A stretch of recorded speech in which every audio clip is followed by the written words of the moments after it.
Hey, your video is about to start. I just wanted to remind you that we are trying a new pilot of sorts of live Q&A for lunchtime with myself on Wednesdays at 1 p.m. Eastern Standard Time. Probably will give it a go for about an hour. We'll see how it goes, if it can go longer than that. If no one's around to watch it, I'll just give you a little bit of um, any kind of information sharing tips I have for that day. Although I think our regular 9 a.m. share is going to be coming out as well. But anyway, I hope to see you there. And another reminder that we have our membership benefactor system that you can join if you want to be a benefactor and receive some of the perks that you get with that at the various levels. Okay. Thanks, guys. I'll see you later. Bye.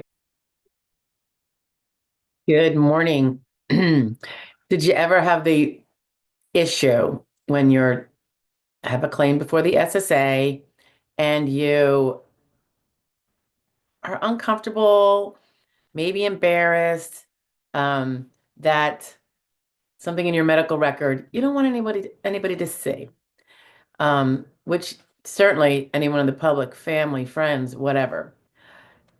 So you're wondering if there's some way you can keep that out of the medical record ordering that the SSA does.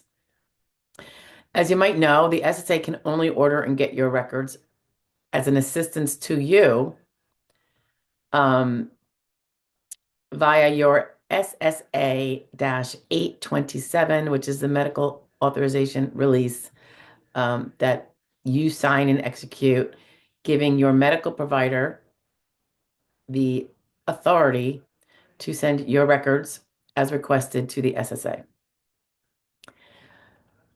Is it possible to carve out certain records and give the SSA the balance? Convincing your medical provider to do it might be a little cumbersome. So there's a few issues here. Getting that done is an issue. And then the other issue you can run afoul of is the duty to provide all records, medical records pertaining to your health. Uh, and it's a gray area there. Like, well, what if it has nothing to do with my disability? And that's a valid point, but oftentimes people don't know that it might be, number one.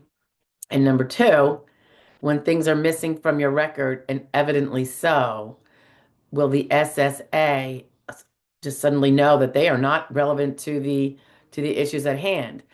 Because the impulse others have is withholding evidence that hurts their case.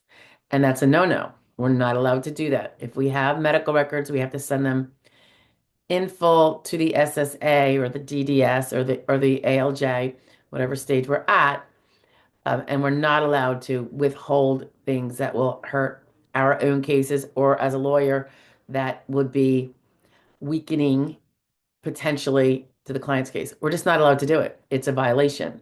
And no lawyer will do it if they're going to be following the rules.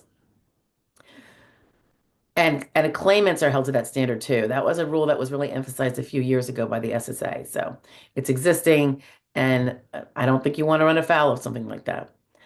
Um, Now, in theory, one would say, well, if it's a medical record that has nothing to do with disability, like I'm going to give an example. I don't know.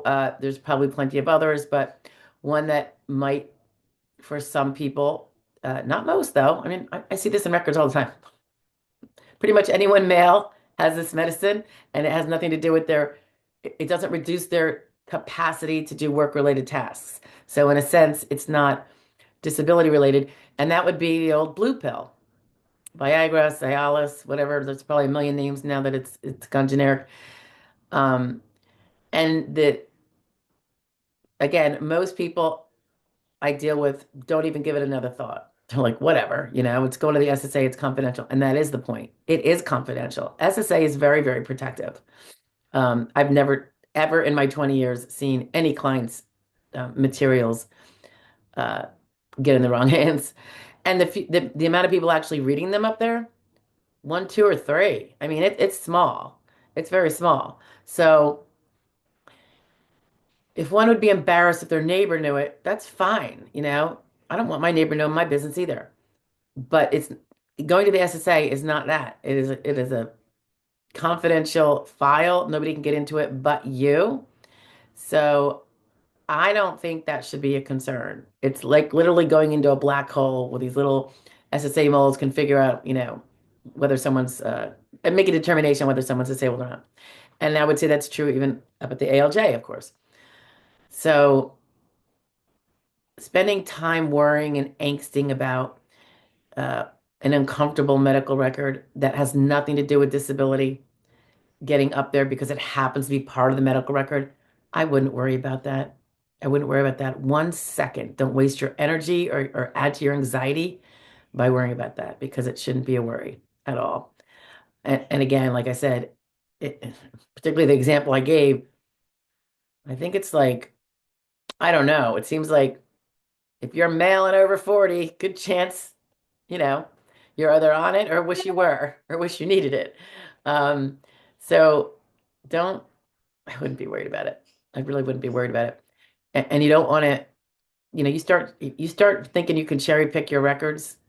There's a risk of doing it in a way that now you've actually held back a piece of evidence that would be considered material, and now you could be running afoul of that rule.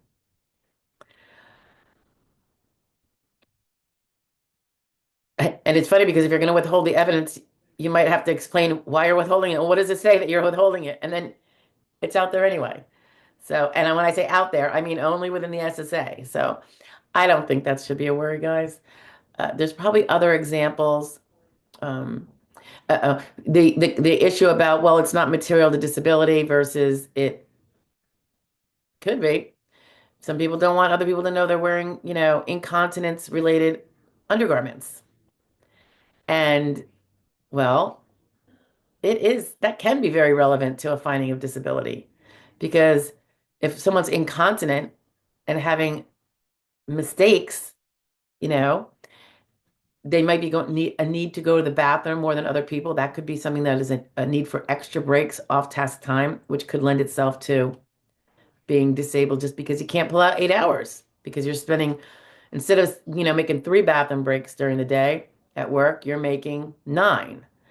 Um, I would go with the argument that just because someone has protective undergarments doesn't mean they should be, expected to sit in them after you know, a mistake, if you want to call it that, or just, the natural um, event that occurs.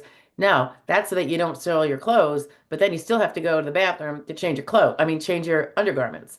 So that can be really material to in a positive way for your case about uh, whether you can pull off an 8 hour day without undue distraction or undue off task time. It could be one piece, of course. I don't know that it would be the full piece. I don't think it alone would get rid of all jobs, but that's not necessarily what we have to do, right? There's a lot of times when we don't have to get rid of all jobs with one of those impairments and its symptoms. Other impairments are going to be doing that for us. And or we have the grids where we've already carved out a bunch. So yeah, just I don't know. Don't I wouldn't worry about being embarrassed about certain evidence going to the SSA. Some people it might be that they're on Suboxone because they used to have an addiction problem. And they don't now, and that's not part of their case or whatever. I get that too. But again, it's going to a place that is it doesn't it's not looking to embarrass you and it's not going anywhere further. It's all to see what the limitations are. And being on Suboxone would add some work-related limitations. So in a sense, it's going to have crumbs in your favor, notwithstanding the fact that that is not necessarily the disabling impairment of magnitude in your case.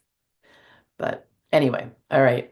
I don't know specifically, people that ask about this, what their particular medicine is that they want to conceal, understandably, but not necessary in this instance, or if it's something else. But anyway, that's my general take on it, guys.